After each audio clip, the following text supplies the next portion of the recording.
Esto debe empezar. Gracias, mi hermano.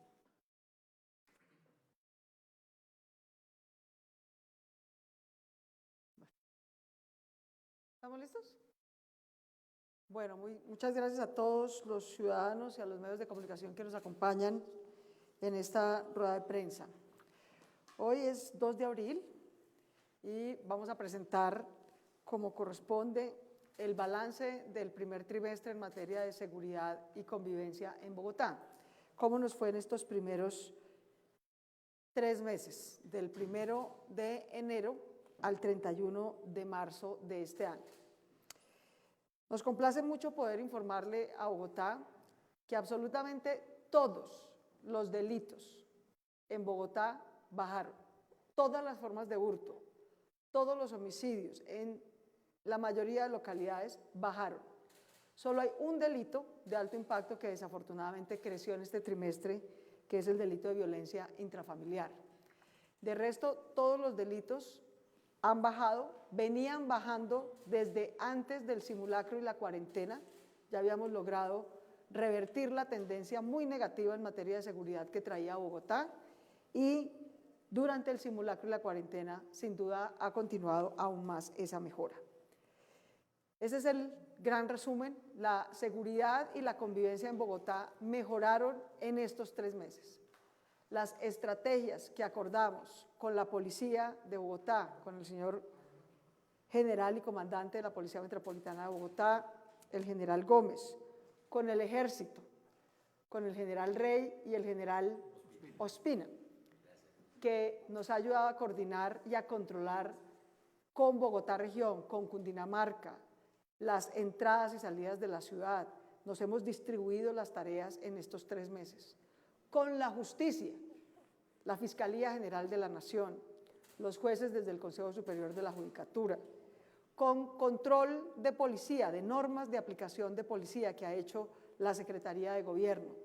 Todas las estrategias que adoptamos desde el 1 de enero, como era nuestro compromiso con Bogotá, han funcionado y han dado resultados positivos. El homicidio ha bajado en la ciudad de Bogotá, todas las formas de hurto han bajado en la ciudad de Bogotá, la colaboración y confianza de la ciudadanía ha subido.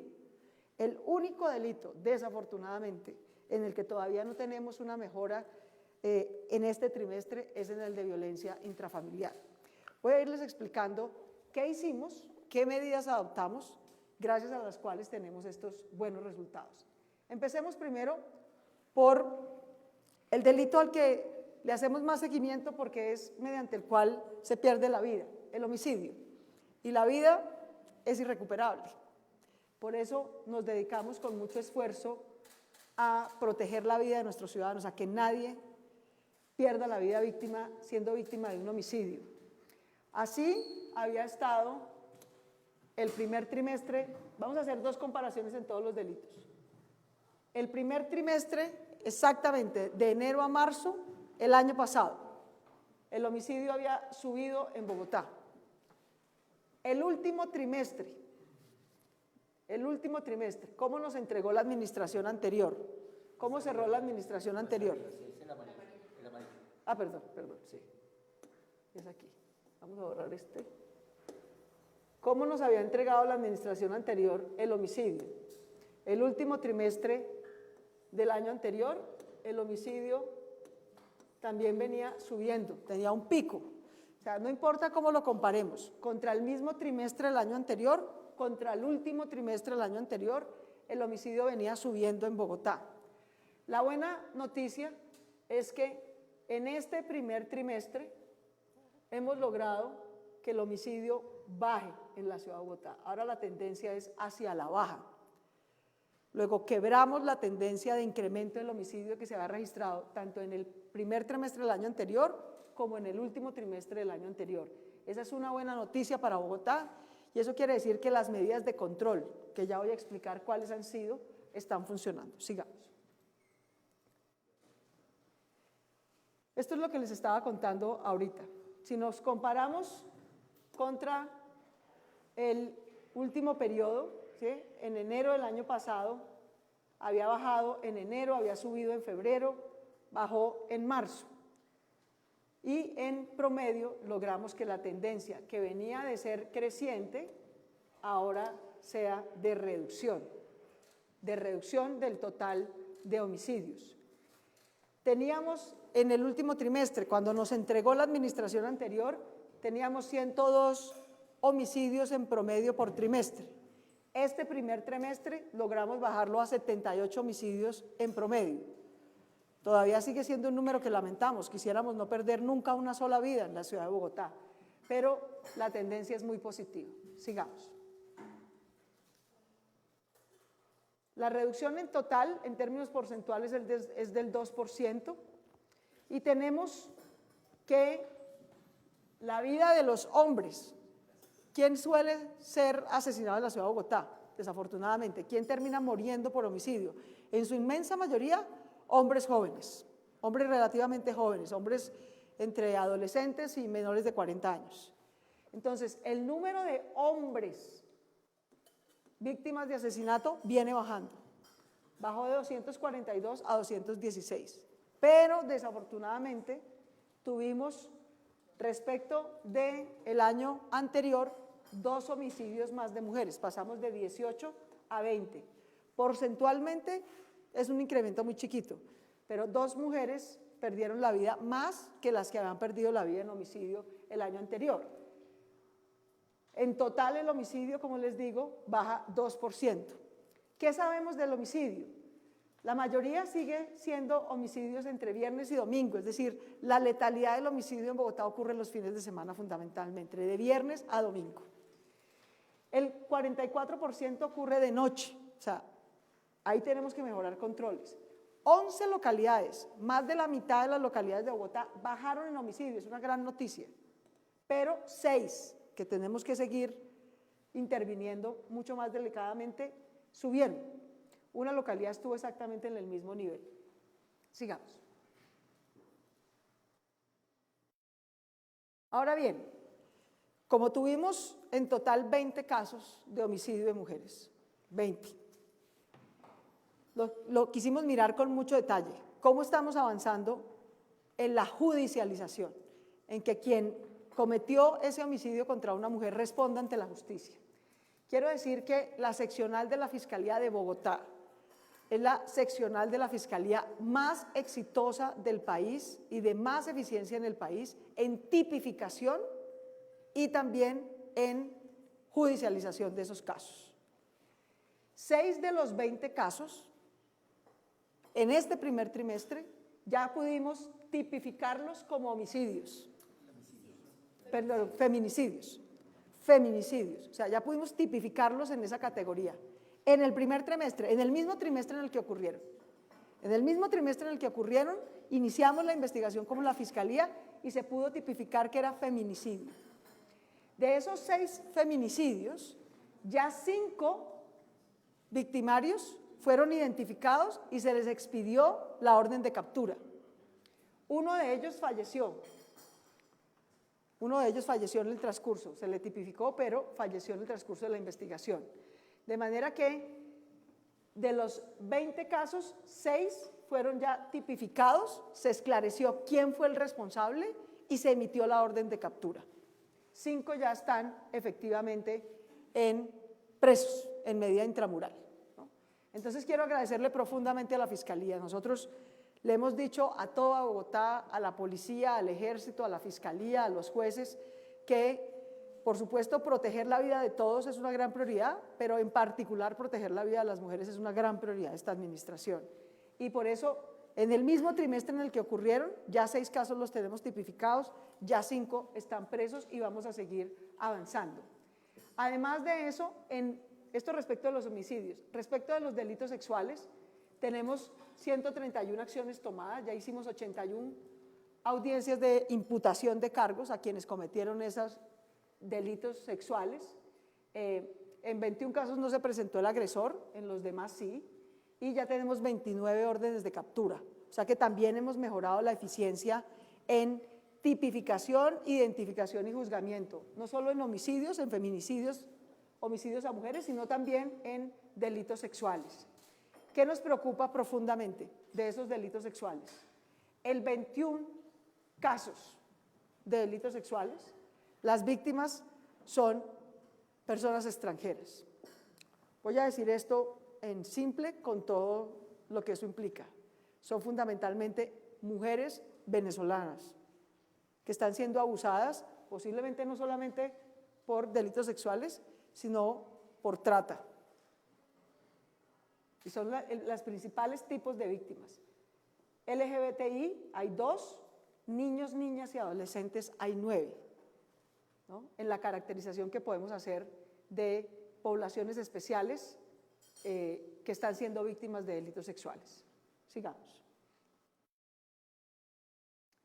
Ahora bien, yo le quiero agradecer a Bogotá y a las mujeres de Bogotá su confianza, porque les hemos dicho que estamos aquí para protegerlas, que estamos aquí para ayudarlas y que cuando tengan cualquier caso de agresión, maltrato, violencia intrafamiliar, violencia sexual, cualquier forma de violencia basada en género, lo reporten a la línea púrpura, 018-112-137.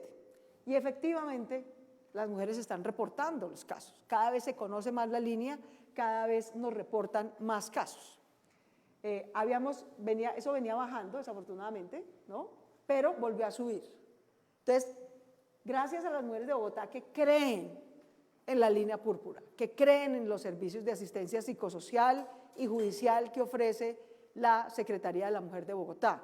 El número de llamadas está subiendo, pero estamos teniendo un cuello de botella aquí. Y es que nosotros las atendemos su llamada, recibimos su denuncia, damos asistencia psicosocial, damos asistencia judicial, pero la judicialización efectiva o la protección efectiva no le corresponde a la Secretaría de la Mujer, sino a las comisarías de familia o a la Fiscalía. Y tenemos un cuello de botella aquí, yo le ruego a la Consejo Superior de la Judicatura que nos ayude en esto. La seguridad, la justicia y la protección es un bien esencial que no puede parar, nunca,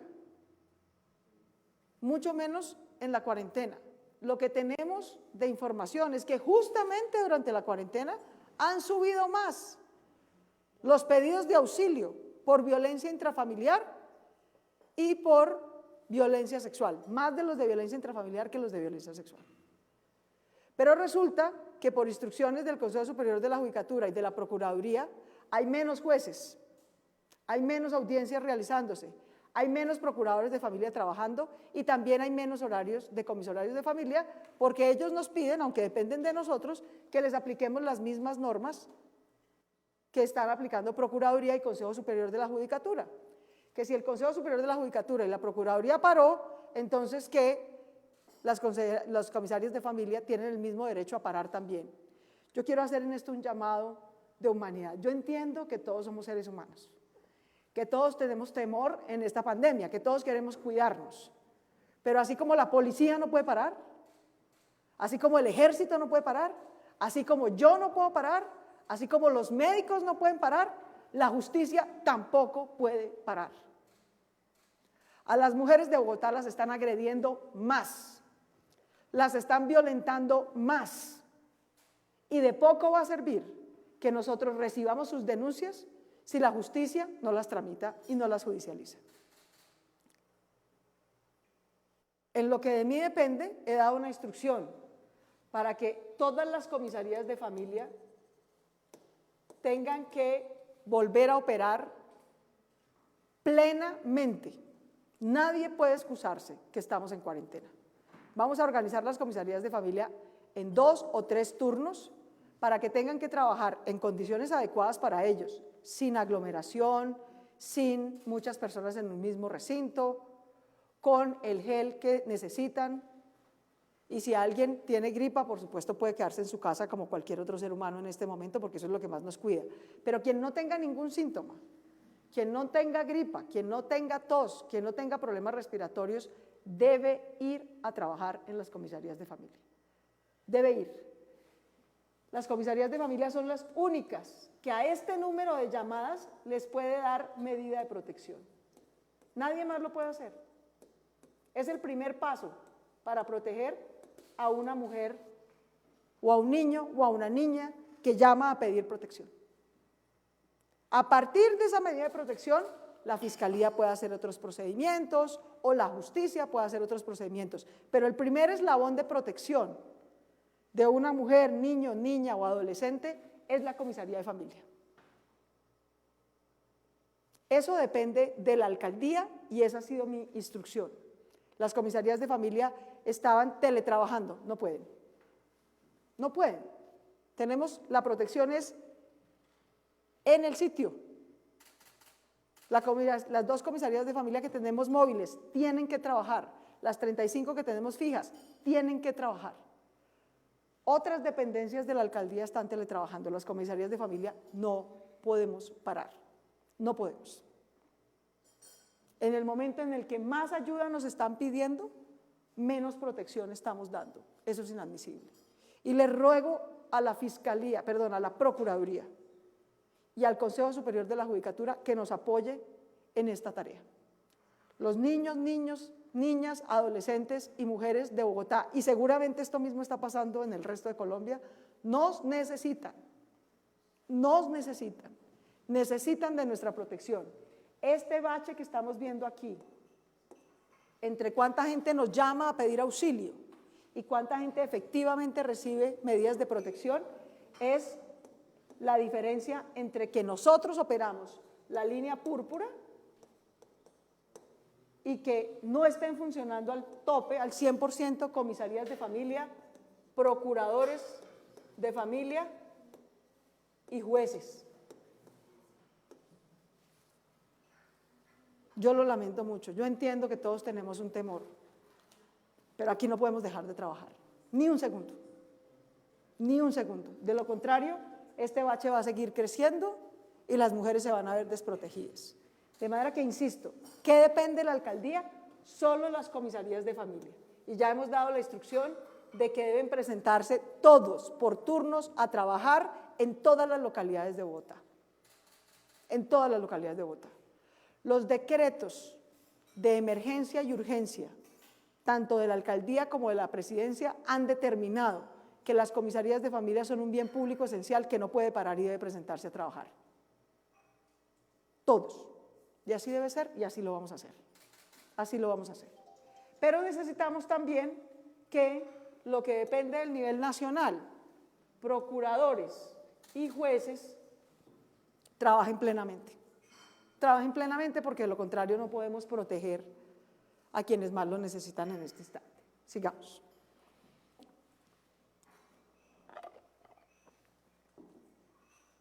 Sigamos.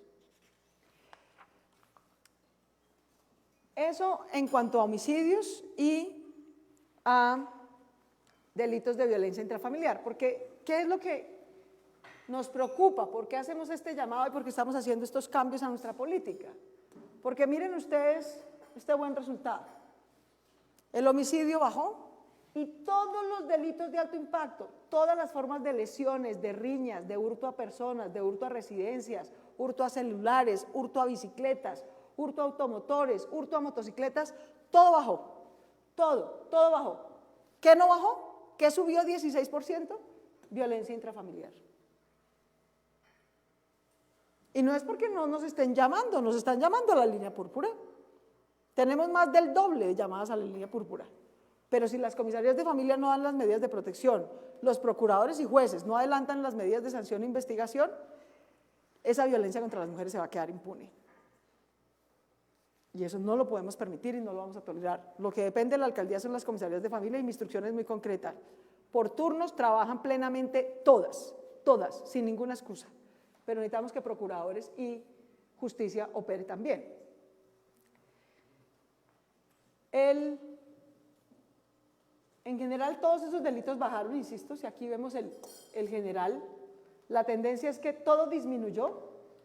El hurto a personas bajó 15%, los delitos sexuales 27%, las lesiones comunes 25%, el hurto a residencias 27%, a celulares 12%, a bicicletas 9%, 17%, 23%. Solo subió violencia intrafamiliar.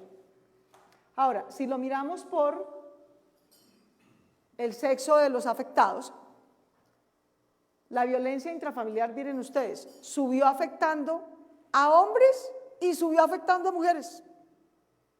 A ambos. En ambos casos. Aumentó cuando devolvamos. Aumentó cuando la víctima es un hombre. Aumentó. Pero cuando la víctima de violencia intrafamiliar es una mujer, también aumentó. También aumentó.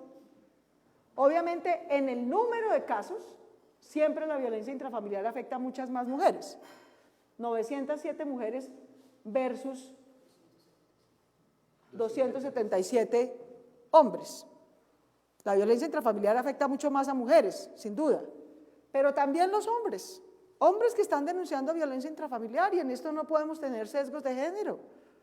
Sea que la violencia intrafamiliar afecte a hombres o sea que afecte a mujeres, ambos necesitan las medidas de protección de las comisarías de familia, de los procuradores y de los jueces.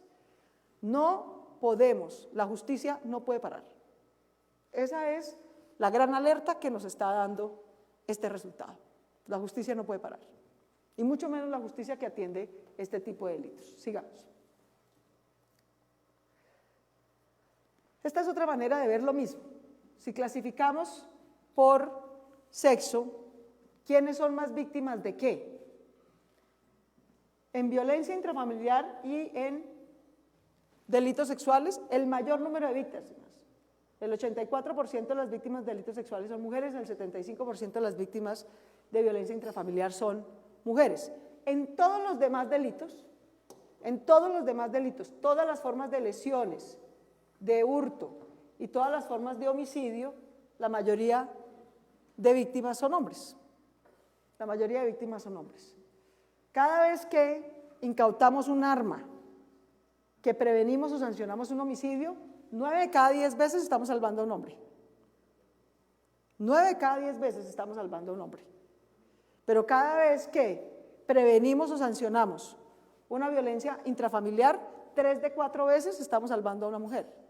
Y 9 de cada 10 veces estamos salvando a una mujer en delitos sexuales. Así es la afectación por tipo de género, por tipo de sexo, según los delitos.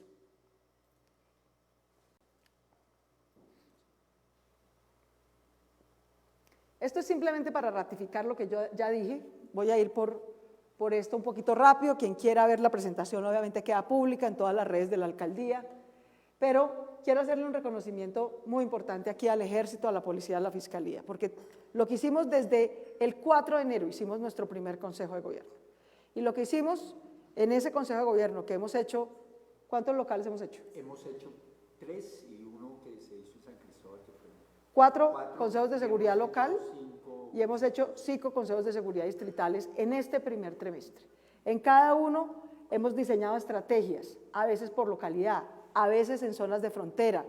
El primer consejo de seguridad lo hicimos conjunto con Cundinamarca y Soacha, siempre con estrategias muy concretas de desarticular bandas criminales, de priorizar los corredores de Transmilenio para reducir hurto. Y lo que estos resultados indican es que esas estrategias que diseñamos con el general Gómez, con el general Ospina, con el general Rey, con la Fiscalía, con la Gobernación de Cundinamarca, con el Consejo Superior de la Judicatura, están dando resultados. Vamos por buen camino, pero tenemos que mantener el esfuerzo. En materia de homicidios, les mostraba, lo que me interesa aquí mostrar es la tendencia. Logramos quebrar la tendencia que venía de incremento del homicidio y bajarla también en hurto a personas. Sigamos. En violencia intrafamiliar, en el trimestre, o sea, comparado contra el año anterior sube, pero tiene variaciones en este año. En delitos sexuales también, es el más bajo, pero eso es como un consuelo de tontos, pues es el más bajo de todos los trimestres del último año de una administración anterior, pero igual subió cuando lo consolidamos, así que eso no nos sirve mucho, no es un buen consuelo. Lesiones personales bajaron, hurto a residencias bajaron. Sigamos. Ahora bien, miren ustedes, me parecía bien importante decir que hasta antes del 20 de marzo, cuando empezó el simulacro y la cuarentena, ya habíamos quebrado la tendencia. Ahora, durante la cuarentena, evidentemente han bajado aún más. Es decir, estos buenos resultados no son por los 12 días que llevamos de simulacro y cuarentena. Estos buenos resultados son por las estrategias que adoptamos desde el 4 de enero. Pero sin duda, y esto es importante que la gente entienda, cómo la cuarentena ayuda a que nuestra red hospitalaria no colapse. No solamente es porque previene contagio masivo del COVID, sobre todo es porque previene un mayor número de homicidios, de lesiones, de riñas, de atracos, que terminan no solamente en delitos, sino en heridos que tienen que atender los hospitales. En la medida en que ha caído todos esos delitos, también ha caído el número de personas heridas que tienen que atender los hospitales. Y por eso tenemos nuestro sistema hospitalario pudiendo atender a la emergencia. Este ha sido el comportamiento de los homicidios. Hurto a personas es la barra gris, homicidios es la barra azul, no, perdón, eso es violencia intrafamiliar. Homicidios es esta chiquita azul. Hurto a personas, violencia intrafamiliar y delitos sexuales. ¿Cómo se ha comportado? Antes de la alerta amarilla, es decir, antes del 11 de marzo que empezó la alerta amarilla, así venía siendo el comportamiento de esos delitos. Cuando empezó la alerta amarilla, cuando dijimos Bogotá entra en la alerta amarilla por el COVID, tenemos que quedarnos trabajando en casa si podemos, tenemos que hacer turnos, tenemos que lavarnos las manos, tenemos que quedarnos en casa y reportar al 123 si tenemos gripa. Cuando empezaron las primeras medidas de cuidado, automáticamente bajó todo. Todo bajó. Bajó el homicidio, bajó el hurto a personas, bajó la violencia intrafamiliar y bajó el delito sexual. Ahora, después ya no solamente estábamos en alerta amarilla, pasamos a simulacro. Y el simulacro fue bien restrictivo, solamente 5 actividades esenciales podían salir a la calle, 5, durante 4 días. Bajó todo, aún más, durante esos 4 días de simulacro. Y luego pasamos a la cuarentena. La cuarentena es un poco más flexible, pasamos de autorizar solamente 5 acciones esenciales a el gobierno nacional autorizó 34. O sea que mucha más gente tiene que salir a la calle porque está autorizada. Subió un poquitico todo, pasó de 4 a 9 los homicidios, pasó de 215 a 305 los hurtos, pasó de 128, eso sí se redujo, de 128 a 78 en ese periodo la violencia intrafamiliar y de 16 a 14 los delitos sexuales. Entonces digamos que la buena noticia, digamos, es que aunque en el trimestre subió la violencia intrafamiliar, durante simulacro y cuarentena ha empezado a bajar. Pero ¿cuál es el cuello de botella? Que tenemos más llamadas pidiendo auxilio y no tenemos a todos los comisarios de familia dando protección, ni a todos los procuradores ni a todos los jueces. Ese gap, ese bache es el que hay que cerrar. Ese bache es el que hay que cerrar. Sigamos. Ahora bien, ¿cómo ha cambiado también la seguridad y la convivencia de Bogotá antes y después de esta emergencia del COVID-19, del coronavirus?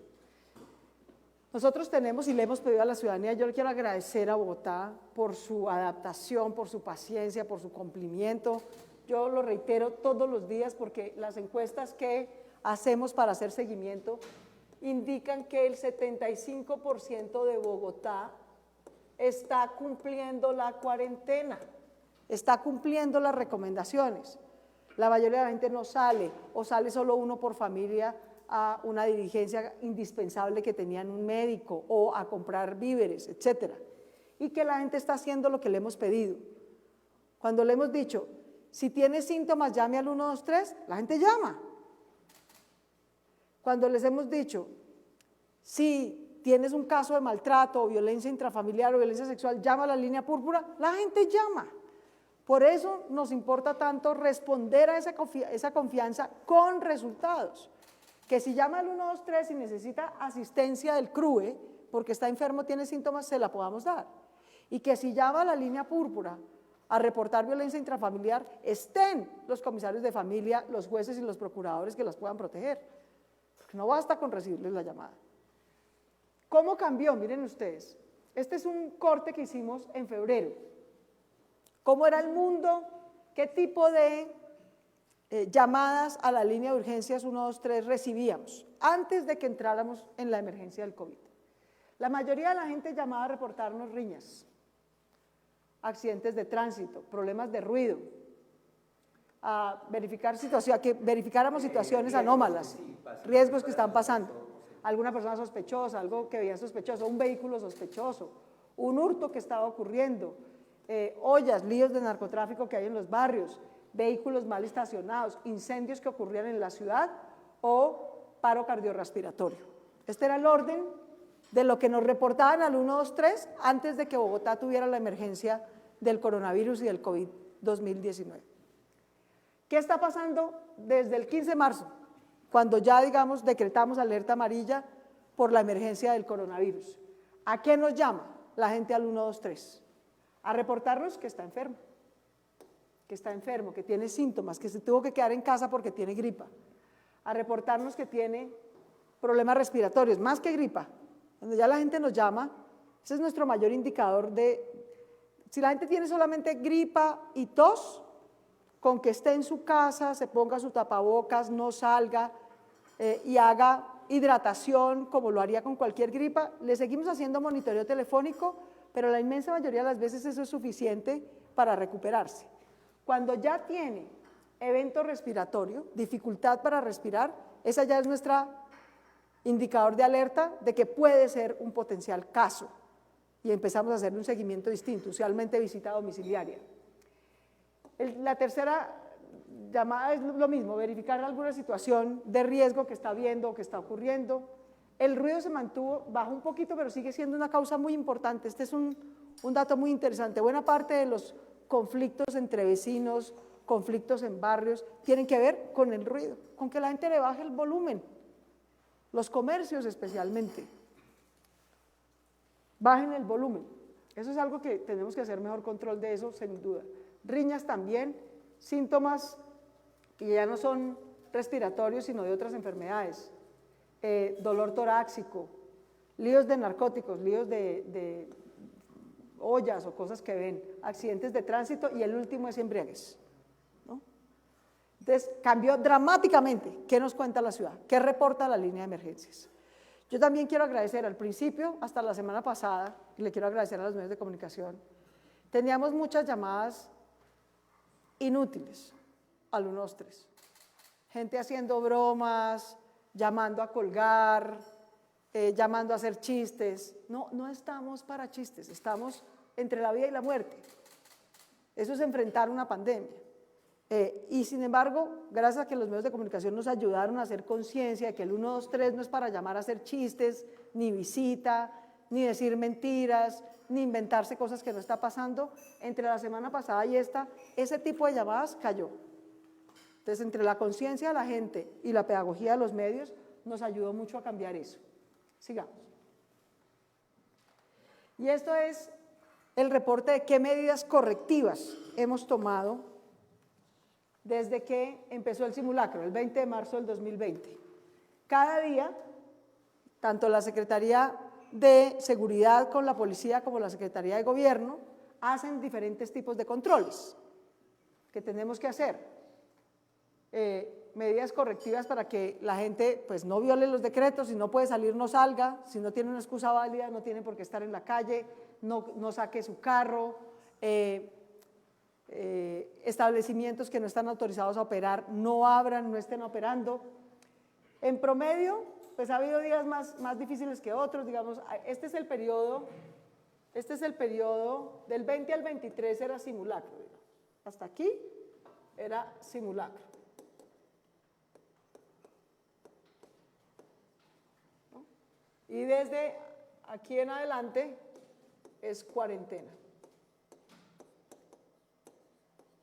¿No? Entonces fíjense ustedes que nosotros al principio en el simulacro fuimos muy flexibles, hicimos mucha pedagogía, le explicamos a la gente las razones por las que no podía estar en la calle, pero de aquí en adelante pues hemos implementado medidas correctivas sancionatorias, porque la gente tiene que entender que se está protegiendo su vida, que esto no es en broma. En total, desde el 20 de marzo hasta hoy, hemos puesto 43.153 sanciones de algún tipo a vehículos, a establecimientos o a personas por haber violado las medidas correctivas. De esas 11.000 han sido pedagógicas, pero 11.000 han sido con multas. Hay 11.252 ciudadanos que además de incumplir, hoy tienen una deuda, porque les impusimos una multa. Hay que cumplir, ¿no? Hay que cumplir. Ahora bien, quería contarles por qué tenemos estos buenos resultados. ¿Qué fue lo que hicimos? ¿Qué fue lo que hicimos? ¿Qué estrategias desplegamos para tener estos buenos resultados? Lo primero es que la instrucción que le dimos a la policía es que entendiera que Transmilenio, sus troncales, son como una ciudad. Que no basta con tener cuadrantes en las localidades, porque nos estaba pasando que se peloteaban entre la policía los cuadrantes. Las troncales, la Caracas, por ejemplo, que fue el primer piloto que hicimos. La Caracas es justo la frontera entre la localidad de Mártires y la de Santa Fe. Es la frontera entre Teusaquillo y Chapinero. Es la frontera entre Barrios Unidos y Chapinero. Es la frontera entre Suba y Usaquén. Entonces, como es la frontera, el cuadrante de Chapinero decía, no, pero pues es que ese caso le corresponde es al de al frente. Y el de al frente decía, no, la verdad es que ese caso le corresponde al otro. Es decir, la estrategia de vigilancia de policía por cuadrantes sirve para ciertos delitos, pero no para los delitos que ocurren en Transmilenio. Y la mayor cantidad de hurto a personas, a celulares, ocurren en Transmilenio y en el SITP. Entonces nuestra instrucción a la policía fue, vamos a parar ese peloteo, vamos a armar un comando para Transmilenio, con policías responsables, con comandantes responsables, con horarios, con motos, que nos tienen que patrullar las troncales y responsabilizarse de reducir esos delitos. Y la verdad es que esto está funcionando muy bien. Yo le quiero agradecer a la policía porque los recursos son muy limitados. A Bogotá le ofrecen policía y se la quitan al día siguiente. Nosotros pagamos más infraestructura, más apoyo, más logística y a los 3 meses se nos llevan los policías que nos han ofrecido. Hacen ceremonias muy bonitas aquí en la Plaza Bolívar diciendo que nos entregan 1.000 policías y a los 15 días se han llevado 400. Entonces, pues, hacemos lo que podemos con lo que tenemos y siempre le pedimos a la Policía General, a la Nacional, que no nos haga eso. Si quieren no nos ofrezca 1.000, ofrézcanos 100, pero déjenlos, porque de nada nos sirve que se tomen fotos en la Plaza de Bolívar entregándonos policía que a los 15 días se va. A pesar de todas las dificultades, logramos con el general Gómez y con la Fiscalía también organizar esa especie de cuadrante Transmilenio y cuadrante SITP para que se asumiera la responsabilidad y se pudiera trabajar bien. Y los resultados son extraordinarios. El atraco en Transmilenio estaba disparado, básicamente. Este es un ejemplo en la red troncal, ¿no? Disparado. Teníamos 4.445 casos de hurto en promedio mensual en las troncales de Transmilenio. Con esta estrategia que implementamos, miren la caída tan impresionante que hemos logrado tener en el número de casos en este trimestre. Y el promedio de casos está bajando de 4.400 a menos de 3.600. En un 32% hemos logrado bajar el hurto solo en troncales de Transmilenio, con esta estrategia que implementamos. Luego, si funciona, necesitamos reforzarla, necesitamos que eso ya no sea un piloto de este trimestre, sino que el Gobierno Nacional y la Policía Nacional se comprometa a que los policías y motos adicionales que nos da de verdad se queden en la ciudad, no roten, de verdad se queden para que podamos mantener ese comando Transmilenio y comando SITP que en efecto está funcionando. Sigamos. Hicimos un piloto en particular con el general Gómez en las principales estaciones de Transmilenio en la Caracas. La troncal de la Caracas es la que tiene más usuarios, pero además más delitos conexos. Vimos eso. eran más delitos conexos en el sistema troncal y por fuera del sistema troncal. O la gente llegando a la estación, o cerquita a la estación, o cerquita al bus, o dentro del bus. Ahí logramos tener una reducción en la Caracas. En promedio en el sistema troncal de Transmilenio tuvimos una reducción de 36% en hurto. En la troncal de la Caracas, que fue nuestro principal piloto, tuvimos una reducción de 47% de los casos. Priorizamos unas 10 estaciones, todas las estaciones bajaron, excepto una, que todavía nos está dando mucha briega, la estación de la 26 con Caracas. Fue la única que subió de todas las que piloteamos. De manera que el Comando Transmilenio Antihurto está funcionando. Ese es un trabajo conjunto entre Secretaría de la Mujer, que ha sacado unas herramientas para que las mujeres denuncien hurto en Transmilenio, la gente de Transmilenio y la policía. Entonces nos está funcionando, pero tenemos que poderlo mantener. Sigamos.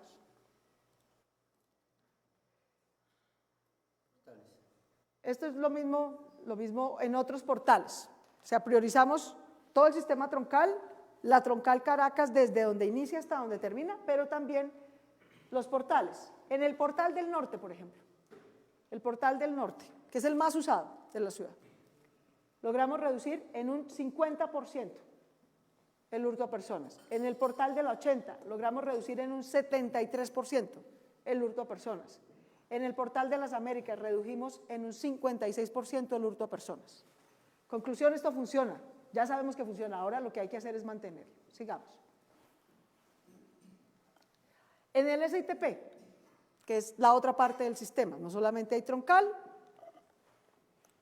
sino en el SITP. El SITP era otro dolor de cabeza, miren esto. Eso crecía prácticamente indefinidamente, el SITP. Y la mayoría de usuarios del SITP son mujeres. En las troncales de Transmilenio es bastante par, es casi mitad y mitad hombres y mujeres. En cambio, en los buses alimentadores del SITP, la mayoría de usuarias son mujeres. El 62% de las usuarias son mujeres. Ahora, el mayor número de víctimas, por lo tanto, también de robo, son mujeres. Pero si bajamos el hurto en el SITP, estamos bajando el hurto fundamentalmente a mujeres víctimas, ¿sí? Y a mujeres muy humildes. Porque el SITP lo que hace es sacar a la gente de los barrios más humildes al sistema troncal. Logramos reducir en este trimestre, esta es la tendencia de reducción de hurto en el SITP donde priorizamos. O sea, por primera vez logramos que la tendencia baje, aunque veníamos creciendo en hurto, crecía y crecía y crecía y crecía.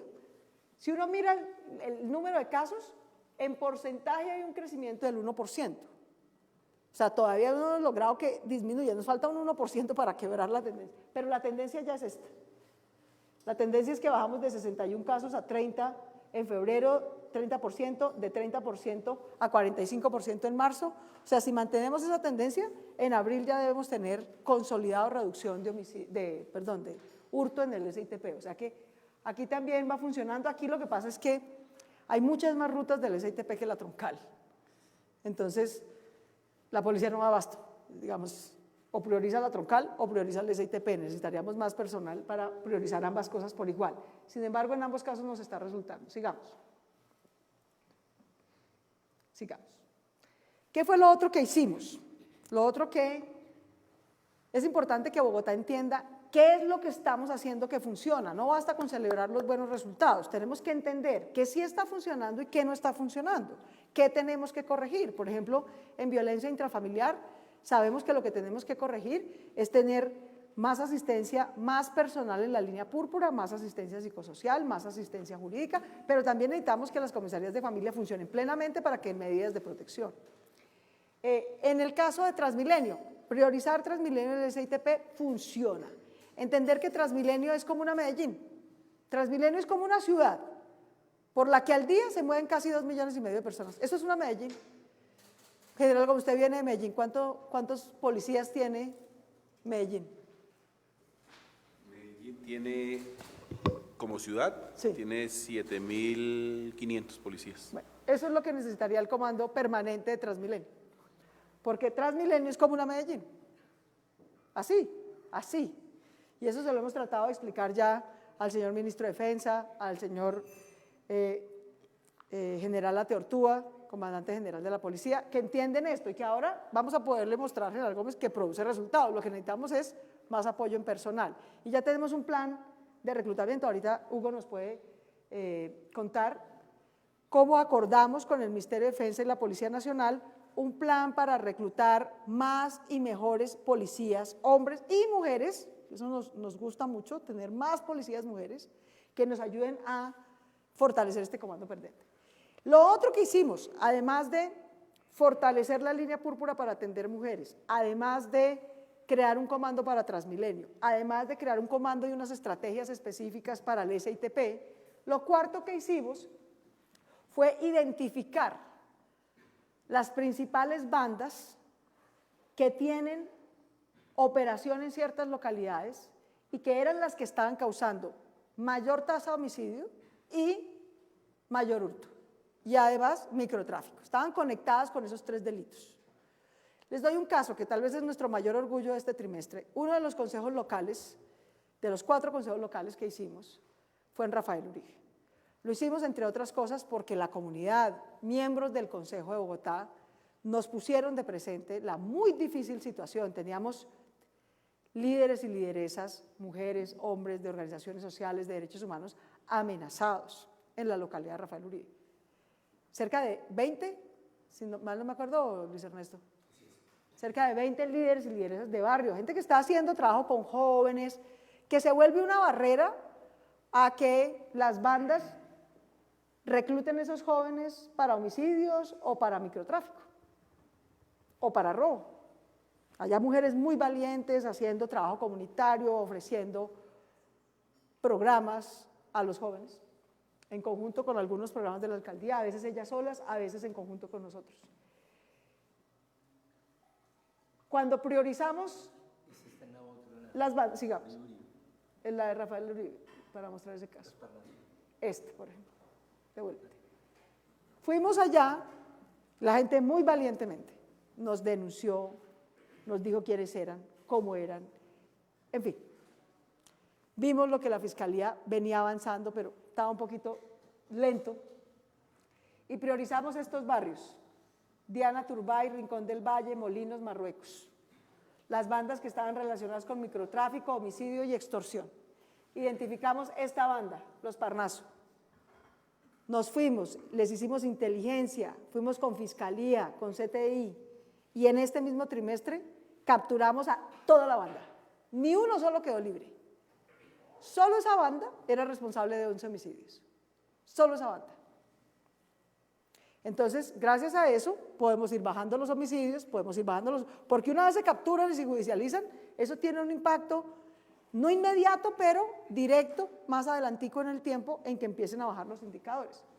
Así como lo hicimos en Rafael Uribe, lo hicimos en San Cristóbal, donde también tuvimos Consejo de Gobierno, estuvimos en la localidad de San Cristóbal, así lo hicimos en Tunjuelito hicimos Consejo de Gobierno y de participación exponiendo nuestro plan de desarrollo antes de que empezara lo de COVID.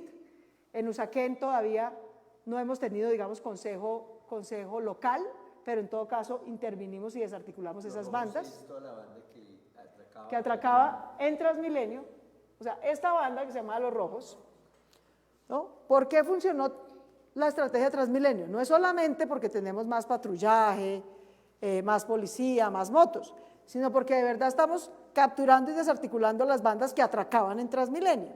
Esta banda, Los Rojos, atracaba en todo este corredor, todo el corredor, desde el Portal del Norte hasta casi Marley, la estación de Marley.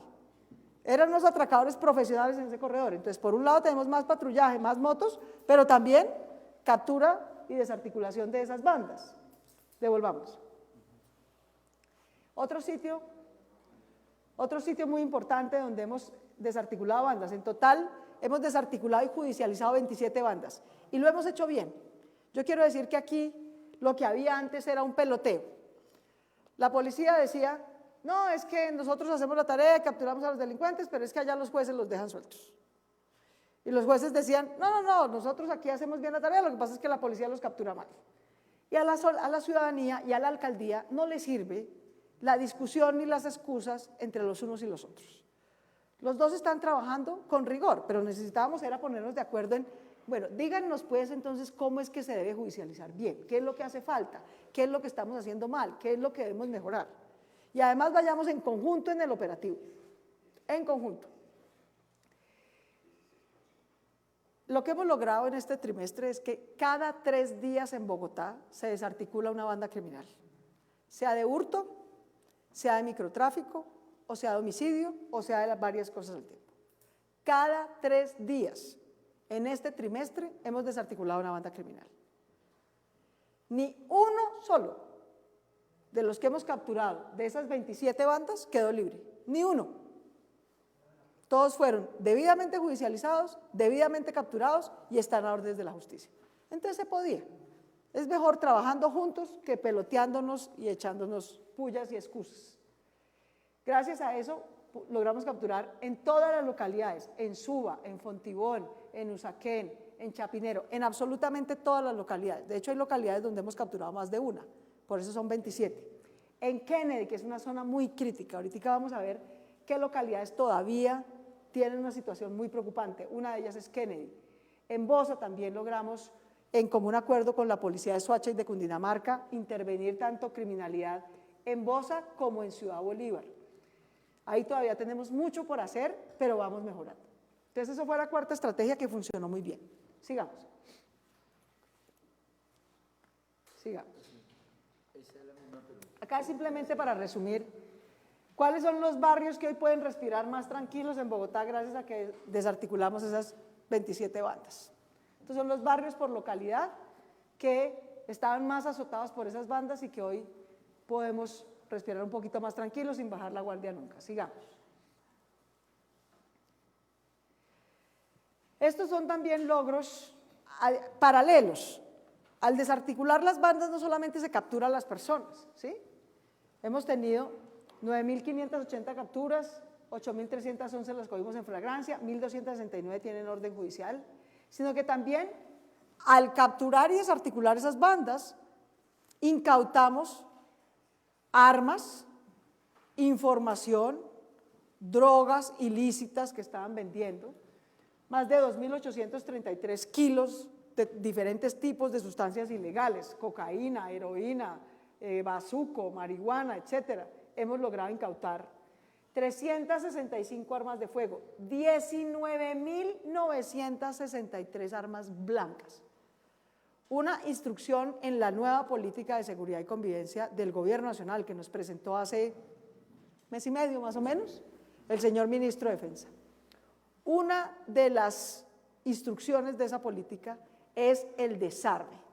Cada arma ilegal que está rondando en la ciudad, cada chuzo, cada cuchillo, cada navaja, cada pistola que está circulando ilegalmente en la ciudad, que logramos incautar, salvamos una o varias vidas. Solo en este primer trimestre tenemos más de 20.000 armas incautadas, que no están en las manos de los delincuentes y que por lo tanto no pueden amenazar una vida, tienen menos capacidad letal si hacen un atraco y por supuesto aún más para hacer un homicidio. En buena medida porque incautamos armas ilegales es que salvamos vidas, bajamos homicidio y bajamos atraco. Hay una correlación directa y nos complace mucho y estamos trabajando muy de la mano en ese componente de la política con el Gobierno Nacional. También con un esfuerzo enorme, yo sé que la ciudadanía, con todo lo reciente que le roban su platica que lleva en la billetera, su billetera con sus papeles, su teléfono, su bicicleta, es un tormento que nos duele por igual. 4.515 elementos robados, teléfonos, celulares, bicicletas, etcétera, que habían sido robados, hemos logrado recuperarlos y devolvérselos a las personas que habían sido asaltadas. En eso quiero insistirle a los biciusuarios de mi corazón. Hay que registrar la bicicleta. Tenemos que registrar la bicicleta. Se nos quedó eso un poquito en el tintero. Vamos a hacer una campaña, yo dando ejemplo, la mía está registrada, pero digamos dando ejemplo e invitando a la gente que la registre. Porque de verdad nos ayuda mucho. Cuando la bicicleta se la roban, la recuperamos y no está registrada, no podemos probar que fue un robo. No podemos probar que fue un robo. Y tenemos casi todos los indicios, no es casi evidente. ¿No? Era la misma, tenemos la foto, el señor que va, la reconoce, dice, sí, esa era la mía, es muy difícil, esta ceñita que yo le había hecho aquí, es difícil que alguien le haya hecho la misma seña, es mía. Pero el registro, no hay registro. Sin registro no podemos decir que esa bicicleta es de Luis y que por lo tanto si está en el garaje de Peranito, sin la autorización de Luis, es porque la robaron o porque la compró robada. De manera que registrar la bicicleta sí funciona. Y yo quiero invitar a todos los ciclistas, a los biciusuarios. Bogotá es una ciudad de bici, es una usuaria de la bici. El 7% de los viajes de Bogotá todos los días se hacen en bici. Sé y nos duele que a la gente le atraquen su bicicleta. La mayoría de las víctimas de robos de bicicletas son hombres, en un 70%. Pero nuestro mensaje es, nos ayudarían mucho a ustedes y a nosotros para recuperarle su bici en caso de que se la roben, que la registren. Sin registro casi nunca la podemos recuperar. Sigamos.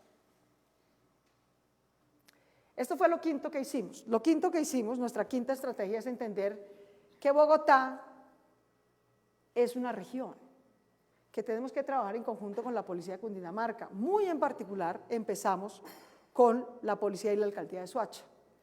Y eso nos está dando muy buenos resultados. Y en esto, además de la Policía de Cundinamarca, quiero agradecerle muy profundamente al Ejército, que nos ha ayudado en el plan Candado, que nos ha ayudado en el plan de prevención del terrorismo. Ahorita vamos a mostrar qué más han hecho ellos, pero que también nos ayuda en esta estrategia. Esta es la frontera entre Ciudad Bolívar y Soacha y Bosa y Soacha.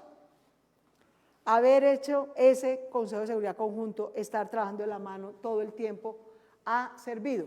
4 delitos, no todos desafortunadamente, pero ya logramos que 4 delitos bajen en esa frontera. Homicidios bajó en ambas, bajó tanto en la frontera en Ciudad Bolívar y Bosa de Bogotá como en Soacha. El hurto a comercio bajó en ambas, bajó del lado de Bogotá y bajó del lado de Soacha. El hurto a residencias bajó en ambos lados, bajó en Bogotá, también bajó en Soacha.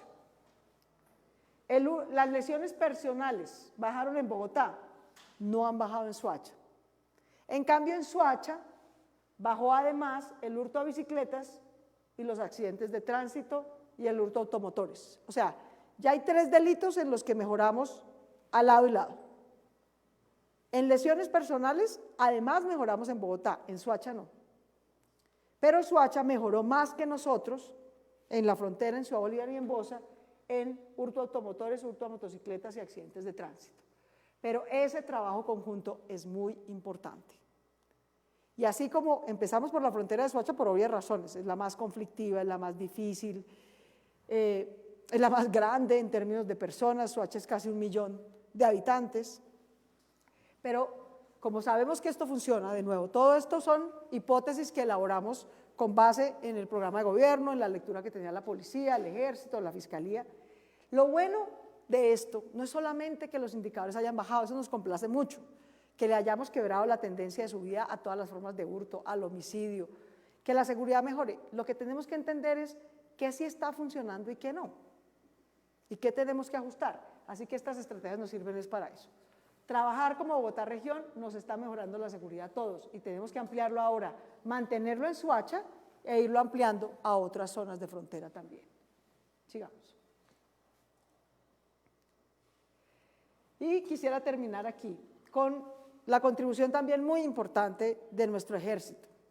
Cuando la gente dice, militariza en Bogotá, como si en Bogotá no hubiera ejército.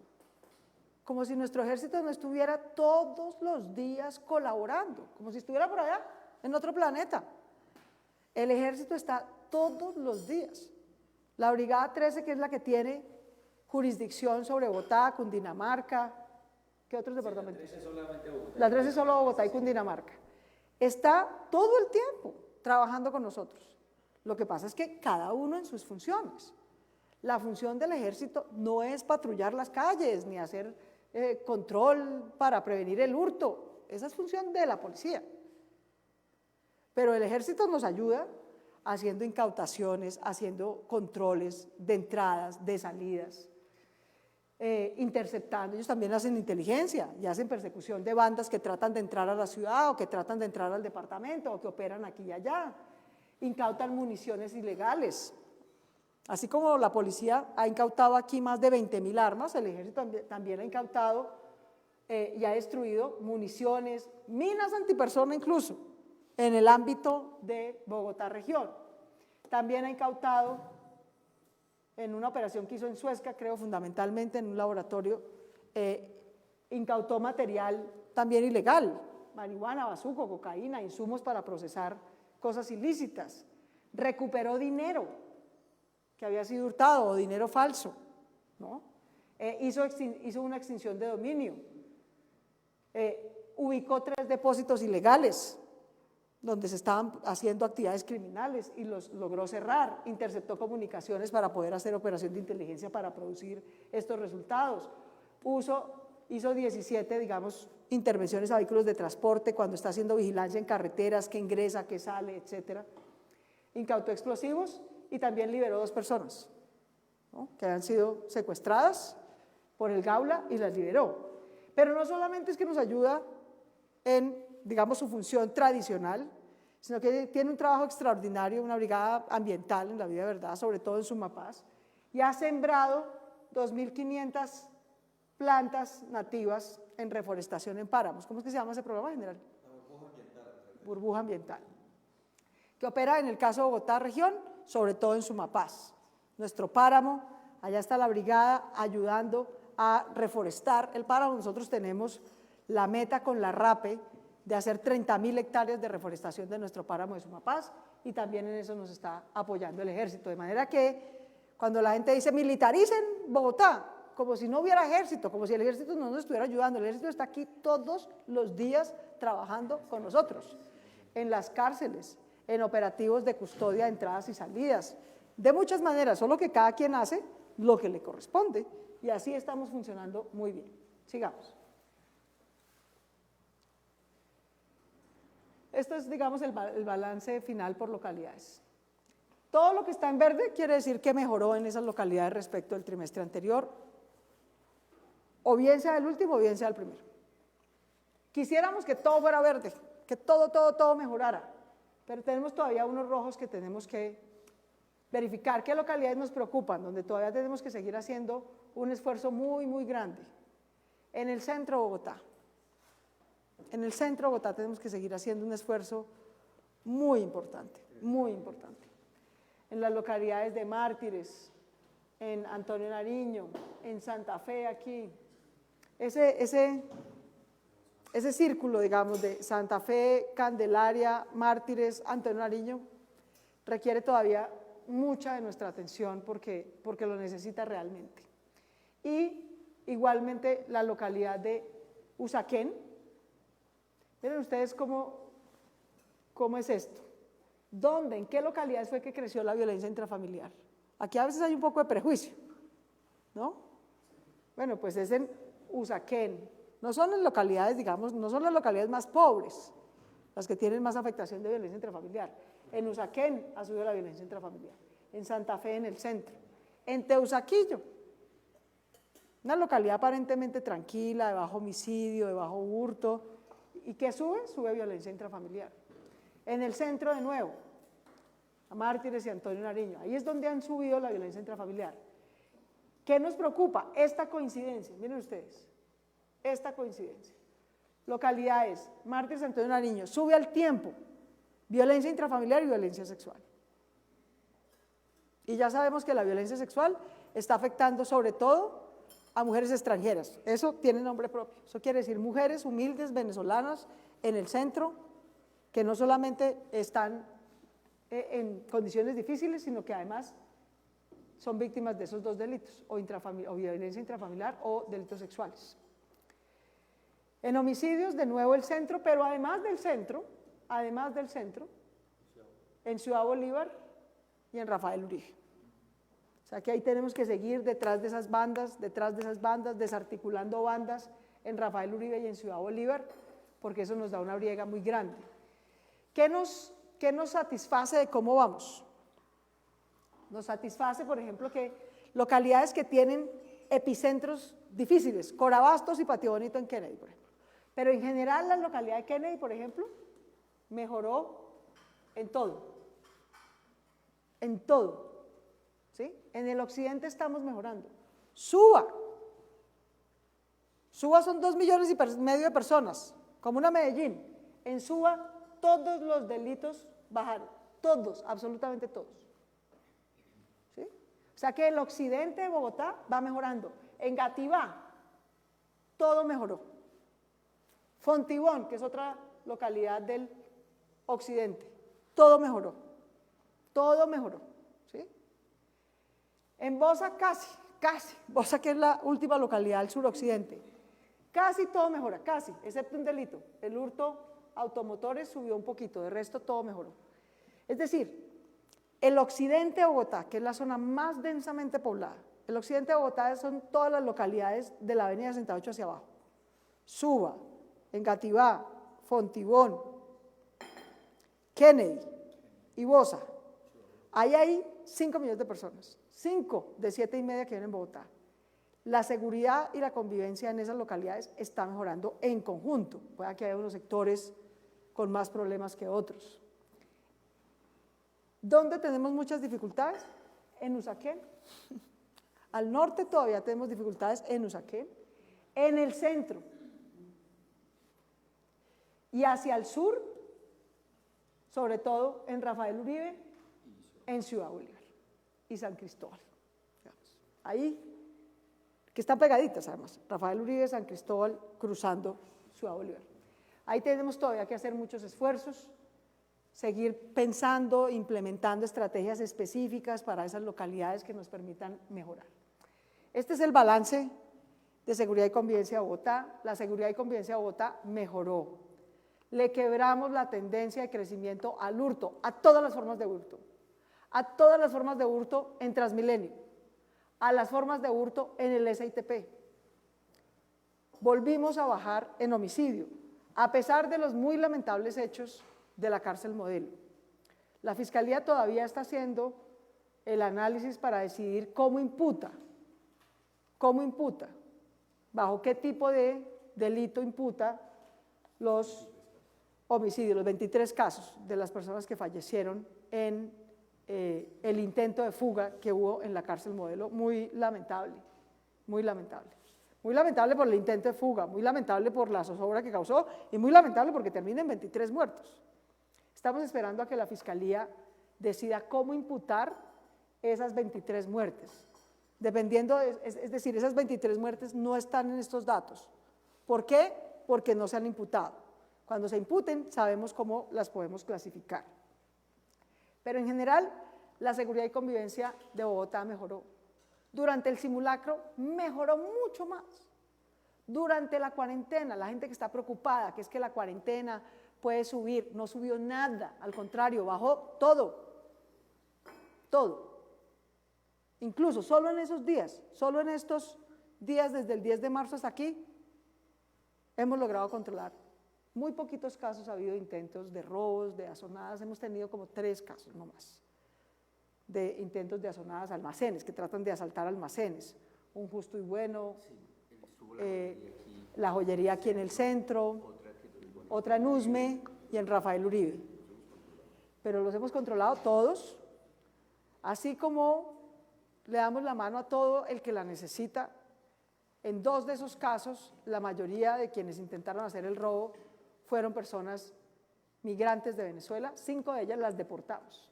Aquí ayudamos a todo el mundo, pero no podemos tolerar que haya robo, ni atraco, ni nada por el estilo. Ha habido seguridad, ha habido un buen manejo en Bogotá en este primer trimestre y en particular durante la cuarentena. Así que muchas gracias a todos por su buen comportamiento, a la policía, al ejército, a la fiscalía, a la comisaría de familia, a la Secretaría de la Mujer, muchas gracias por lo que hemos logrado, vamos bien, no podemos bajar la guardia, tenemos que seguir mejorando, pero vamos muy bien. Hoy, 2 de abril, Bogotá es una ciudad mucho más segura y mucho más tranquila que la ciudad que recibimos el 1 de enero. Ese era nuestro compromiso, ese es nuestro trabajo y nos complace mucho ir en esa dirección. Tenemos varias preguntas. La primera es de Camilo Cruz de Blue Radio. Desde el 20 de marzo, ¿cómo se ha comportado la cifra de homicidios en la ciudad y las lesiones personales por riñas, incluyendo en este caso maltrato a la mujer y niños en los hogares? ¿Cuántos casos de violencia intrafamiliar se conocen? Está en la presentación, los puedes copiar literalmente. Los puedes copiar literalmente. Los voy a volver a poner. Es más atrás, ¿no? A ver, la que es solo el...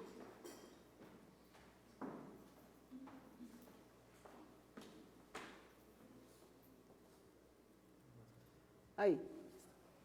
Todo se ha bajado, esta es la gráfica. Blue la puede publicar literalmente. Sabíamos que esa iba a ser una pregunta. ¿Ha habido más o menos seguridad en Bogotá desde que hay simulacro y cuarentena? La respuesta es contundente. Ha habido mucha más seguridad, mucha más tranquilidad en Bogotá desde que tenemos alerta amarilla, mucha más desde que tuvimos el simulacro y se mantuvo durante la cuarentena, que ha subido un poquitico. En homicidios fue 35 antes de la alerta amarilla. Vamos en 9. En la alerta amarilla fueron 16. En homicidios pasamos de 35 a 16 a 4 casos durante el simulacro a 9 durante la cuarentena. O sea, la tendencia, la conclusión, digamos, es que la cuarentena sirve para muchas cosas, sirve para salud pública, pero también sirve para mejorar la seguridad y la convivencia de Bogotá. Ese es el balance hasta el día de hoy. José David Rodríguez de RCN Radio. ¿Se están haciendo patrullajes en la ciudad? ¿Cómo se están haciendo? ¿Y cuál es el pie de fuerza disponible? El mismo de siempre. Nosotros no tenemos una sola persona nueva en la ciudad, ni una sola. Con el mismo pie de fuerza de ejército que tenemos en la Brigada 13 y el mismo pie de fuerza que tenemos en la Metropolitana, nos distribuimos en los diferentes operativos. Se hacen patrullajes todos los días, todos los días. Nosotros verificamos en el 123 a quién nos está llamando a reportar la gente, donde hay líos de riñas, de ruido, amenazas de azonadas, gente que infamemente lanzan a la calle, y ahí está nuestra policía y nuestros gestores de convivencia interviniendo para proteger, para defender, pero también para sancionar a quien no cumple. En total hemos puesto 43.153 acciones de sanciones por no cumplir las determinaciones del simulacro y la cuarentena. Juan Sebastián Sandoval de hablemeclaro.com pregunta, ¿los ciudadanos extranjeros que sean capturados robando serán expulsados de una vez? ¿La alcaldía exigirá eso? Siempre lo hemos exigido, y en general a el inmigrante de cualquier país que cogemos en un delito y que capturamos, le pedimos a Migración que lo deporte. Lo que pasa es que Migración no siempre los puede deportar, a veces los puede deportar, a veces no, pero digamos, esa es una solicitud que siempre hacemos. Francisco Luis Robles de Noticiero Bogotá MPM de RCN Radio pregunta, ¿cuál es el reporte de sancionados contra quienes actualmente hacen un mal uso de la línea 123? Realmente más que sancionados, o sea, no los podemos sancionar. Lo que sí hemos hecho es una labor de pedagogía, pero... Digamos, al día de ayer teníamos 276 personas que se les colocó un comparendo formal. ¿Porque las identificamos? ¿Cuántas? ¿200 qué? 276 personas. Y se le coloca un comparendo de 923 mil pesos. Le colocamos un comparendo de 923.000 pesos por llamar sin tener una emergencia, a hacernos perder tiempo y gente que debemos atender. Estos son 276 recurrentes que hacen eso. Pero, insisto, yo agradezco mucho a los medios de comunicación que sigan haciendo pedagogía con nosotros, porque lo que más nos ha ayudado es que la gente entienda que no estamos para chistes, ¿sí? Que el 123 es para salvar vidas y que por lo tanto necesitamos que hagan un uso racional de ese recurso.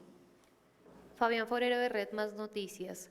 ¿Se tiene algún plan o intervención de la policía para evitar las filas masivas en bancos, supermercados o restaurantes, como es el caso de los rapitenderos?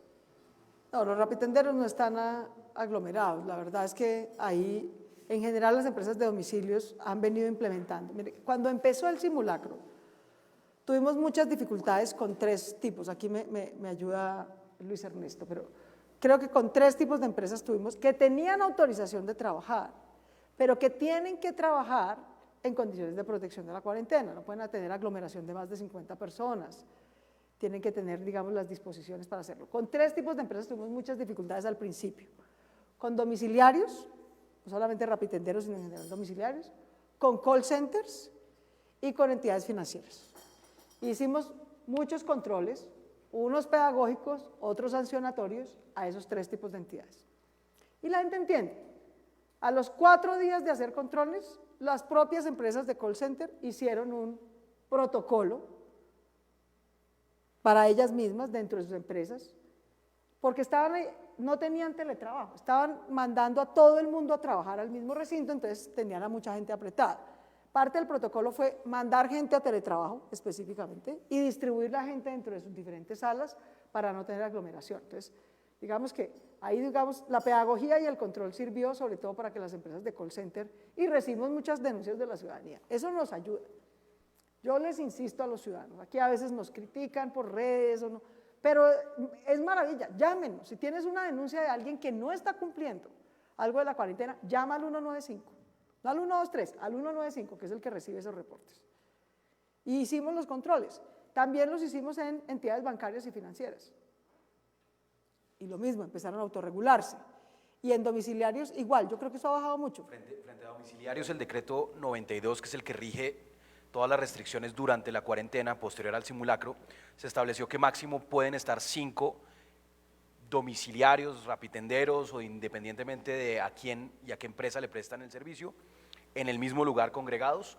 De igual manera tienen que hacer una higiene permanente al menos 3 veces al día de toda la indumentaria. Las plataformas tecnológicas o las empresas que vinculan a estos domiciliarios deben garantizar indumentaria de bioseguridad. Nosotros hemos realizado distintos operativos para verificar que efectivamente se estén cumpliendo estas disposiciones, y el día de mañana también hay una diligencia directamente en las oficinas de Rappi, porque después de varios operativos a domiciliarios que trabajan bajo esta plataforma, se encontraron varias medidas correctivas que ya la empresa está implementando y tiene todo el compromiso, obviamente, de mejorar y de hacer que funcione durante la cuarentena el servicio de domicilio.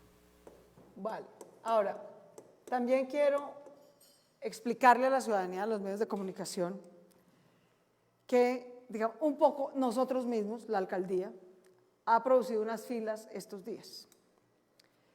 No son aglomeraciones, nos hemos ocupado con gestores, policía, etcétera, de que sea una fila con la gente a distancia, etcétera. ¿Por qué? Porque unas por otras, ¿cierto? No podemos dejar a la gente sin comida, porque la necesita. Resulta que todo el sistema escolar de Bogotá tiene 786.000 niños, o sea, poco más de 700.000 familias, porque van hermanitos. Y tenemos que darle su comida, porque estén en cuarentena en la casa estudiando, no podemos dejar de darle su comida. Lo mismo a los de los jardines. Y tenemos una restricción de la ley. La ley, que le estamos rogando al señor presidente que nos haga ese cambio, la ley dice que el programa de alimentación escolar solo se puede entregar o en el colegio o como bono para redimir en un supermercado. No nos da la opción de transferencia monetaria. Entonces, como los niños no están yendo al colegio, entonces le tenemos que entregar un bono a los papás y los papás tienen que ir a redimir ese bono en un supermercado para recoger la comida que necesitan sus niños. Eso no es lo ideal, por supuesto, porque eso quiere decir que los papás tienen que salir por el bono y luego ir al supermercado a redimirlo. Aunque es para alimento, que es una actividad permitida, lo ideal sería que no tuvieran que salir todos al tiempo por el bono, y les hemos dicho, los hemos organizado por cédula, los hemos organizado por horarios. La gente desconfía, le decimos, mire, llegue su merced tranquilo a las 8 de la mañana, la gente vaya a hacer fila desde las 5. Que no le toque ni a las 8, sino a las 2, la gente llega desde las 8. Es muy difícil, hay un poco de temor, qué sé yo, los horarios. En todo caso, lo ideal que le estamos pidiendo al gobierno nacional, para no tener nosotros mismos que causar esas filas, que no quisiéramos causar, pero de nuevo, no podemos dejarlo sin comida, pero la ley dice que esa comida solo la podemos entregar por bono. Entonces estamos pidiéndole un cambio muy simple al gobierno nacional, que estoy segura que muy pronto nos lo va a dar, que es que el PAE lo podamos entregar en transferencia monetaria, que le podamos hacer un giro de esa platica a la cuenta de las familias. Si no tienen cuenta, nosotros se las abrimos gratis. Con eso, cada familia tiene la plata y no tienen que salir todos al tiempo por un bono, ni todos al tiempo por al mismo línea de mercado. Ahí tenemos esa dificultad que es de carácter legal y por eso pido excusas porque nosotros mismos hemos producido filas en algunos sitios, pero tenemos esa dificultad esta semana. Yo espero que para la próxima semana ya la podamos hacer, pues mejorar, digamos. Laura Rodríguez, de Primera Página, pregunta: debido a la terquedad de algunos ciudadanos que insisten en salir a las calles o hacer caso omiso a las medidas, como es el caso de denuncias en el barrio 20 de Julio, ¿se ha pensado poner algún pico y cédula o, dado el caso, militarizar la ciudad? No, este no es un problema de militarización, yo vuelvo, insisto, ¿no? Qué obsesión por ver lo que no funciona. ¿Por qué no felicitamos al 75% de los bogotanos que sí cumple? Sí cumple.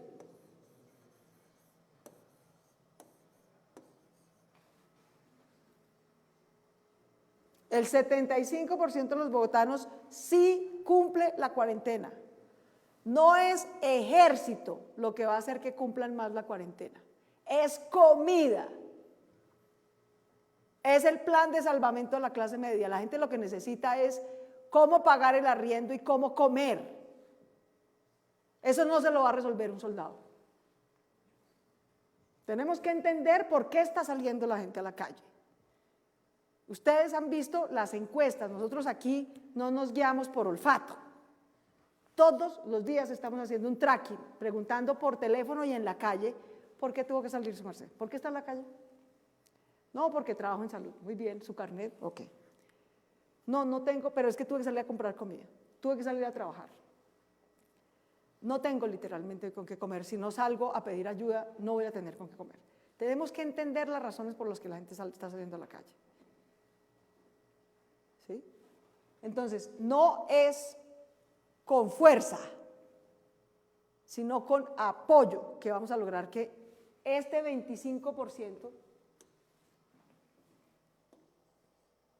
en el 25% hay gente que sí tiene autorización de salir, trabaja en salud, en abastecimiento, en droguerías, en servicios bancarios, cualquiera de los 34 servicios que están autorizados para salir. Entonces tampoco es que vamos a esperar a ver a nadie en la calle, no, porque hay gente que sí tiene autorización de salir.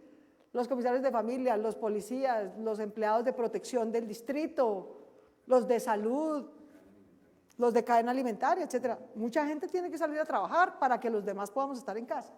Hay unos poquitos de este 25% que no tienen autorización de salir y están saliendo. A veces es por avivatos, hemos puesto 43.000 comparendos. A veces es porque la gente necesita ingreso. Entonces no es mandándole a un policía ni a un soldado, mucho menos, a que lo intimide, es mandándole soporte alimentario a su casa, a las familias más pobres, o soporte para no tener la carga de cuotas bancarias y de arrendamiento que las familias de clase media tienen. Lo que está haciendo falta, lo he repetido 500 veces y lo voy a seguir diciendo, es un plan de apoyo a la clase media, no solo a los pobres. Bogotá hace un esfuerzo enorme. Bogotá le está dando en este momento, con los impuestos de los bogotanos, a 1,5 millones de familias le está dando apoyo alimentario.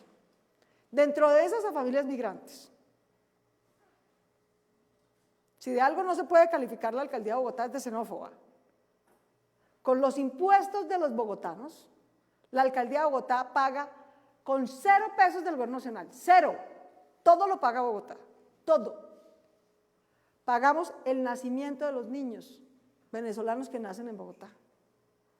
El jardín y alimentación de los niños venezolanos que entran al jardín. El colegio, 26.000 niños venezolanos entran al colegio público de Bogotá pagando 0 pesos.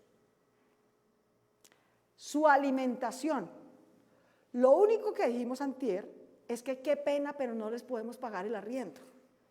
No podemos, no se lo podemos pagar a las familias colombianas, menos se lo podemos pagar por impedimento legal, no solo financiero, a las familias venezolanas. Lo único que hicimos fue pedir ayuda, a ver si el gobierno nacional pone aunque sea un centavo para ayudarnos en este periodo de cuarentena a tener más comida, además de la que ya pone Bogotá, y más apoyo para que no expulsen a esas familias de los arriendos en los que tienen. Ayer nos contestaron que no es Migración Colombia la que se va a encargar de eso, sino el consejero presidencial para la migración, que es Felipe Muñoz. Y que con ellos, con ACNUR y Cooperación Internacional, nos van a dar más mercados. Pero que ellos tienen 0 pesos para arrendamiento. Eso fue lo que nos dijeron. Que usemos el decreto que dice que no se puede expulsar a la gente. Es lo único. ¿Qué hemos hecho entonces con la policía? A las familias de San Bernardo, del 7 de agosto, de Santa Fe, que han sacado, hemos sido nuestros gestores y la policía a devolverlos a que los dejen en los sitios donde viven, y en algunos casos nos hemos llevado al que lo estaba expulsando. Porque no podemos pagar el arriendo, no se los estamos pagando a los colombianos, menos a los venezolanos. Qué pena que no les podemos pagar eso. Ya pagamos la comida, ya pagamos el nacimiento, ya pagamos el jardín, ya pagamos la escuela, ya damos empleo. Qué pena que lo único que no podemos cubrir es el arriendo. Y para eso pedimos un poquito de ayuda del gobierno nacional, 1 peso aunque sea, 1. Porque todas estas otras cosas las pagan los impuestos de los bogotanos sin chistar. Llevamos 3 años pagando eso. A 450.000 personas de Venezuela. Les pagamos el parto, el nacimiento, la salud, el jardín, la comida, el colegio, y esta ciudad les da empleo. Lo único que estamos pidiendo es que en cuarentena el gobierno nacional, aunque sea, ponga 1 peso para ayudar con más comida y con arriendo. Lo que nos dijeron es que con comida, algo. ¿Cuántos mercados nos ofrecieron? Este fin de semana se comprometieron a tener entre 20.000 y 25.000 mercados para apoyar a la población migrante aquí en la ciudad de Bogotá, y estamos coordinando para las entregas a lo largo del fin de semana. Las vamos a entregar y le agradecemos mucho al gobierno nacional. Pues 25.000 mercados es mejor que 0. Si no, igual todo nos toca pagarlo a nosotros. Y hay mucha gente necesitando ayuda, es que hay 2 millones de familias. 5 millones de personas en Bogotá están necesitando ayuda. Entonces, lo único que hicimos fue pedir ese favor. Pues, qué pena salir a deber. Qué pena salir a deber. Nacimiento, salud, alimentación, jardín, escuela y trabajo. En lo único que pedimos ayuda fue en el arrendamiento, perdón. Y en un poquito más de alimento que en estos días se necesita. Así que bueno, ahí vamos. Reiner Javier Sánchez de La Boyacense pregunta ¿qué va a hacer la administración para evitar que los vándalos no entren a robar en los apartamentos o en el transporte público donde ya se han registrado algunos casos? ¿Habrá acompañamiento del ejército en Bogotá? Vuelvo, insisto, es que yo no sé en qué ciudad viven. En la ciudad, en esta ciudad, devolvámonos, en esta ciudad el atraco ha bajado, queridos, dejen de desinformar a la gente. Dejen de guiarse por su casuística. Es que vi un caso, es que en Twitter pusieron una foto, es que en Facebook pusieron un video. Queridos, todos los delitos, ¿les preocupa el hurto de residencias? Ha bajado 27%. Falso que esté subiendo el hurto de residencias, mentira. ¿Qué es que roban a las personas? Sí, pero a menos personas. Muchas menos. Todas las formas de hurto. Todas, por favor no desinformen a la ciudad y no creen pánico donde no lo hay. Todas las formas de hurto. Se roban menos bicicletas, se roban menos motocicletas, se roban menos vehículos, roban a menos personas, roban menos celulares, roban menos casas, roban menos comercios, roban menos bancos. Bogotá es hoy mucho más segura de lo que era el 1 de enero. Mucho más segura. Y claro que nos gustaría que todo fuera cero, obvio. Para eso trabajamos todos los días. El ejército está haciendo lo que le corresponde, está haciendo el plan candado, está haciendo inteligencia, está cuidando que no haya terrorismo, porque también puede ser una afectación, está cuidando la infraestructura estratégica de la ciudad, está coordinando con la policía para perseguir narcotráfico. No hablemos de militarización como si el ejército no existiera. El ejército existe, el general Rey y el general Ospina trabajan con nosotros todos los días sin parar, igual que el general Gómez de la policía, igualito. Esta ciudad es hoy mucho más segura, gracias a que cada quien está haciendo lo que le corresponde. El ejército en lo suyo, la policía en lo suyo, la fiscalía en lo suyo, la alcaldía en lo suyo, y los jueces no tanto porque han parado. Necesitamos que vuelvan a trabajar. Los jueces, la procuraduría y las comisarías de familia. Ese es uno de los balances que tenemos aquí. No tanto. Pero eso lo podemos corregir. Para eso es que hacemos esto. Para eso es que analizamos las cifras. Para eso es que vemos todo con rigor.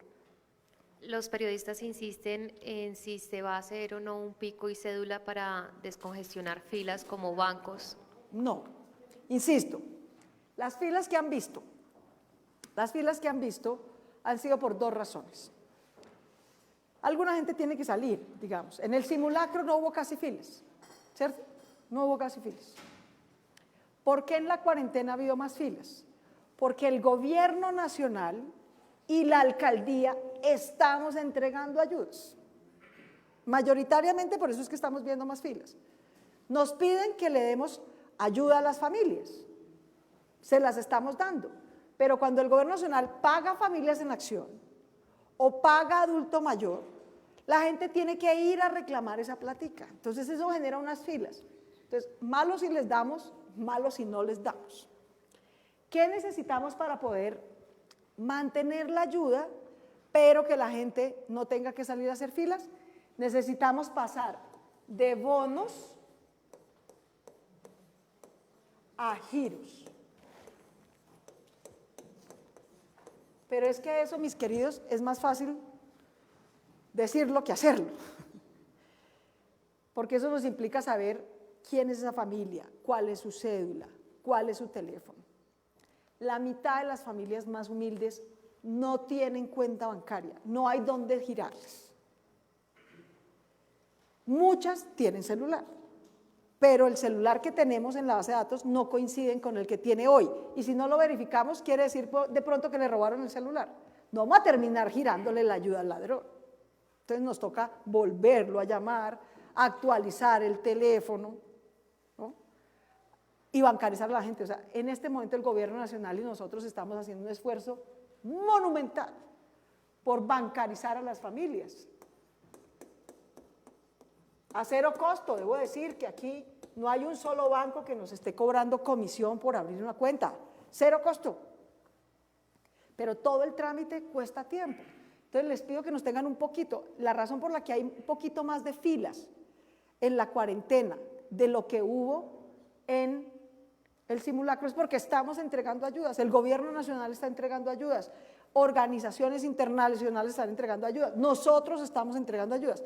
Sí, ideal que no haya filas, pero tampoco puede haber hambre. Entonces, mientras logramos transformar los bonos de comida en giros bancarios, y eso nos va a demorar todavía un par de semanas, bancarizar a todo el mundo, en esa medida van a ir bajando las filas. Carlos Alberto Martínez, de Radio Santa Fe, ¿de qué manera se podría descongestionar las URIs y estaciones de policía por el riesgo inminente a un contagio de coronavirus? ¿Y cuál va a ser la suerte de las comunidades indígenas, quienes son sujetos de derechos y población en protección especial, que no están siendo ubicados en sitios transitorios? Nosotros necesitamos, yo lo quiero decir con toda claridad, y le agradezco al presidente que finalmente haya tomado la medida de arrendamiento. No paga arriendos, pero por lo menos no deja expulsar a la gente. Digamos, esa fue la medida del gobierno nacional. No pago arriendos, no tengo plata, no puedo pagarlos, pero no dejo expulsar, no dejo desalojar, prohíbo desalojar. Sí, eso fue lo que decidió el gobierno nacional. Bueno, bien, delagado el sombrero, pues eso sirve. Ese decreto salió antier, por la noche lo anunciaron. Y eso nos ha servido mucho. Gracias a ese decreto nos habían expulsado 1.200 familias en San Bernardo. 70%, pues en San Bernardo del barrio, en San Bernardo del barrio, que es en la localidad de Santa Fe. También pasó ayer con 41 familias en Veras, creo. Fueron 60 miembros de la comunidad en Vera, 20 menores, 40 niños, pero ya están también bien acogidos en 2 albergues, uno de la Cruz Roja y otro de una fundación. Están todos con alimentación y techo ya. Les digo cuál es nuestra política junto con el Gobierno Nacional. Nuestra política no es, cada vez que expulsen a alguien, crear un albergue en una carpa. No, lo tienen que volver a recibir de donde lo expulsaron. Es que eso es lo que dice el decreto del Gobierno Nacional, que a la gente no la pueden desalojar, ni durante la cuarentena, ni 2 meses después. Luego la tienen que dejar seguir viviendo en la casa en la que vive. Eso es lo que dice el decreto del Gobierno Nacional y nos sirve mucho. Entonces, esta es una ciudad de 8 millones de habitantes. Bueno, 8 millones de habitantes. Estos son 1.260 personas. ¿Sí? En una ciudad de 8 millones de habitantes. ¿Cuántos días de cuarentena llevamos? Del 20 a hoy, llevamos 12, entre simulacro y cuarentena. En 12 días, en una ciudad de 8 millones de personas, hemos tenido a 1.260 personas que fueron desalojadas. Como para que tengamos sentido las proporciones. A todas las 1.260 las devolvimos, a la mayoría a su casa, porque es que no las pueden expulsar. Y a unos poquitos los devolvimos al albergue, pero en su inmensa mayoría los vamos a devolver a la casa, porque es que eso dice el decreto, que no lo pueden expulsar de la casa en la que vive actualmente. Entonces lo que está haciendo la policía y la Secretaría de Gobierno es devolver y acompañar a la gente al sitio donde vivía, y eso es lo que vamos a seguir haciendo. La última pregunta va muy enfocada a ese mismo tema, si hay algún indicio de que estas personas desalojadas eran víctimas de redes que explotan para mendicidad o ventas callejeras. No. Nosotros estuvimos allí y definitivamente no podríamos tener ninguna relación, sin duda alguna, en el barrio Santa Fe, en la localidad de Mártires. Hay muchas personas que viven es más bien de las ventas informales y que por estos días que no pueden salir, pues evidentemente no tienen el sustento, pero no encontramos ningún caso asociado a eso, todo lo contrario. Sí. Listo, muchas gracias a todos. Insisto, Bogotá es hoy una ciudad mucho más segura que la que recibimos el 1 de enero. Es una ciudad donde baja el homicidio, donde bajan todas las formas de hurto. Solo un delito que nos duele y nos preocupa, que es el de violencia intrafamiliar, ha subido en este trimestre. De resto, todo ha bajado. Ya venía bajando antes del simulacro y la cuarentena y sigue bajando aún más durante el simulacro y la cuarentena. Durante el simulacro y la cuarentena, Bogotá ha sido todavía más segura de lo que ya era en febrero. Y en febrero fue más segura de lo que era en enero. Y en enero fue más segura de lo que era en diciembre. O sea, vamos muy bien. Y ya sabemos qué está funcionando y qué tenemos que corregir y mejorar, como en la operación de comisarías de familia, procuradurías y jueces. De manera que vamos a seguir trabajando por la seguridad de Bogotá, pero Bogotá puede estar tranquila de que no solamente estamos proveyendo techo, que no expulsen a la familia, comida al que lo necesita, ayuda con transferencias monetarias también a familias de clase media vulnerables, las que están más abajo, ayuda a las pequeñas y medianas empresas, en una línea que tenemos con Bancoldex, que nunca ha faltado comida en esta ciudad. Bogotá puede estar tranquila, no solamente porque nos estamos cuidando del coronavirus, no solamente porque estamos cuidando como un tesoro a nuestra red hospitalaria para que no colapse, sino porque tenemos hoy más tranquilidad, más seguridad, menos delitos, menos delincuencia de la que teníamos hace 3 meses. De verdad que vamos a seguir mejorando, pero como vamos bien. Muchas gracias a todos.